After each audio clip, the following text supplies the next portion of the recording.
सिया राम।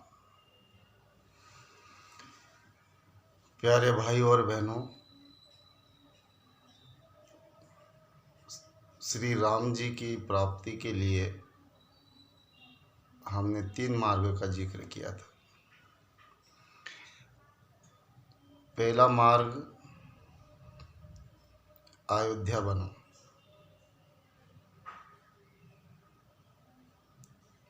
तीसरा आवश्यक मार्ग है दशरथ बनो,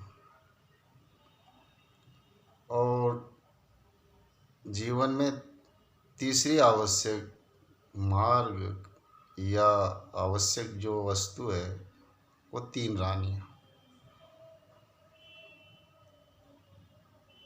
का होना जरूरी है, तभी श्री राम जी हमारे जीवन में आएंगे। त्रेता में जो राजा दशरथ की 3 रानियां थी वो हमारे जीवन में प्रकट करना होगा। उन रानियों का जो अर्थ है वो हमारे जीवन में प्रकट करना होगा। तो हमने अयोध्या का अर्थ समझ चुके थे, दशरथ जी का अर्थ समझ चुके थे। अब इस अंश में 3 रानियां जो भगवान राम की माताएं थी उनके अर्थ को स्पष्ट करेंगे और ये तलाशेंगे कि इनका जो अर्थ है वो हमारे जीवन में है या नहीं। यदि है तो राम जी हमारे जीवन में, यदि नहीं आए हैं तो आने वाले हैं। और यदि ये 3 रानियों का अर्थ जो है उस पे हम चल रहे हैं कि नहीं, या नहीं चल रहे हैं तो चलने का प्रयास करें। जिसको भी परमात्मा की प्राप्ति की लालसा है या जो आनंद और शांतिमय जीवन चाहते हैं, जो अपने जीवन का उद्धार चाहते, कल्याण चाहते हैं, वो इन अर्थ को अपने जीवन में अपनाएं।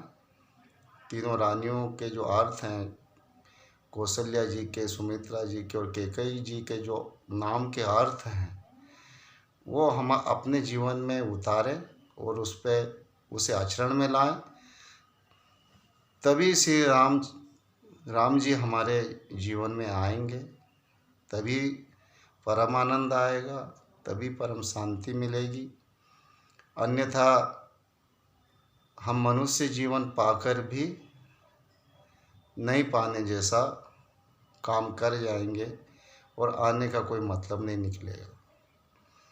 तो आप शुरू करते हैं 3 रानियों के अर्थ, और वो हमारे जीवन में है या नहीं। यदि नहीं है तो हम उस पर चलने का प्रयास करें।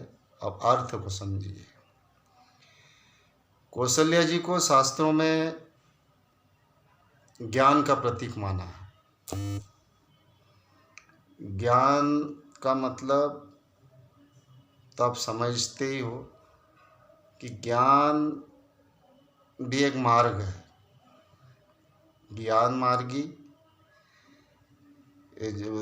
अब कृष्ण जी ने भी गीता में 3 मार्ग बताए, ज्ञान मार्ग, भक्ति मार्ग और कर्म मार्ग। और ये तीनों मार्ग पे ही पूरा जीवन व्यक्ति का चलता है, और इन 3 मार्गों के द्वारा ही श्रेष्ठ जीवन बनता है, और इन 3 मार्गों पर चल के ही परमात्मा की प्राप्ति होती है। भगवान श्री कृष्ण ने भी अर्जुन को अपनी गीता में इन 3 मार्गों का ही उल्लेख किया है। पहला मार्ग कौशल्या जी का अर्थ हुआ ज्ञान मार्ग। दूसरी रानी है भगवान जी की माता सुमित्रा जी। सुमित्रा जी का अर्थ हुआ भक्ति मार्ग। वेदों में, शास्त्रों में उल्लेख है कि सुमित्रा जी भक्ति का प्रतीक है। तो सुमित्रा जी का अर्थ हुआ भक्ति मार्ग, और कैकेयी जी कर्म का प्रतीक है। तो कैकेयी जी का अर्थ हुआ कर्म मार्ग। अब ये तीनों मार्ग यदि अपने जीवन में यदि तीनों मार्गों पे हम चल रहे हैं, ज्ञान मार्ग, आदमी ज्ञानी भी हो, भक्ति मार्ग, ज्ञान तो हो लेकिन भक्ति के साथ, और तीसरा कर्म, कर्मवादी भी हो, ज्ञानवान हो, भक्तिवान हो और कर्मवादी भी हो, कर्तव्य परायण भी हो। ये तीनों मार्गों पे यदि जो भी व्यक्ति यदि चल रहा है तो ये मानना कि उसके जीवन में परमात्मा यदि आ गए हैं तो अच्छी बात है, यदि नहीं आए तो आने वाले हैं। तो भाई और बहनों, यदि भगवान राम को हमें पाना है तो तीनों रानियाँ हमारे जीवन में होना चाहिए। तीनों रानियाँ मतलब तीनों मार्ग पे हमको चलना चाहिए, तभी हम राम जी को अपने जीवन में प्रकट कर पाएंगे। और ये तीन मार्ग पर जो भी व्यक्ति, चाहे वो गांव में रह रहा हो, शहर में रह रहा हो, जंगल में रह रहा हो, यदि तीन मार्गों पे चल रहा है, तीनों अनिवार्य मार्ग है, यदि तीनों मार्गों पे यदि कोई व्यक्ति चल रहा है तो वो जहाँ रह रहा है वही तीर्थ है। और ऐसे व्यक्ति तीर्थ को भी पावन कर देते हैं। ये जहाँ भी जाएंगे संत कहलाएंगे, ये जहाँ भी जाएंगे पवित्र आत्मा कहलाएगी, दिव्य आत्मा कहलाएगी। ये इनकी महात्मा का वर्णन मैं अपने मुख से नहीं कर सकता, जो तीनों मार्गों पे अपने जीवन में उतार चुके हैं और जो अक्षरश तीनों मार्गों पे जो चल रहे हैं उनको मेरा सत नमन है। वो भगवान का ही रूप मान लीजिए, जो तीनों मार्गों पे जो चल रहे हैं वो परम भक्त है भगवान का। ये गार्ड बांध के आप बांध लीजिए इस बात को कि जो तीन मार्गों पे जो अक्षरश चल रहे हैं वो परमात्मा है, परमात्मा के परम भक्त हैं। और ये जहाँ कहीं भी रहेंगे वो स्थानीय तीर्थ बन जाता है, ऐतिहासिक बन जाता है। तो आप समझ चुके होंगे, कौशल्या जी ज्ञान मार्ग का प्रतीक है, सुमित्रा जी भक्ति मार्ग का प्रतीक है और कैकेयी जी कर्म मार्ग का प्रतीक है।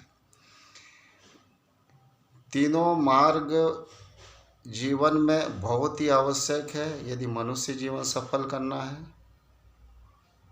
तो तीनों मार्गों पे चलना बहुत ही निहायत जरूरी है, तभी हम अपने जीवन में श्री रामचंद्र जी को प्रकट कर पाएंगे और अपना जीवन सार्थक कर पाएंगे। बस आज इस अंश में इतना ही, और अंत में मैं यही कहना चाहूँगा कि अपने जीवन को अयोध्या बनाएं जहाँ युद्ध और तकरार ना हो। अपने जीवन में दशरथ जी को लाएं, मतलब दसों इंद्रियों पे आपका नियंत्रण हो, ये दसों इंद्रियां परोपकार में लगी हो, आंखें अच्छा सुंदर दृश्य परमात्मा का दर्शन कर रही हो, कान अच्छे शास्त्रों की बात सुन रहे हों, हाथ पैर अच्छे कर्म में लगे हो, उसको दशरथ कहते हैं। दशरथ जी को जीवन में लाएं और तीनों रानियों को भी जीवन में लाएं, ज्ञान मार्गी बने, भक्ति मार्गी बने और कर्म मार्गी बने।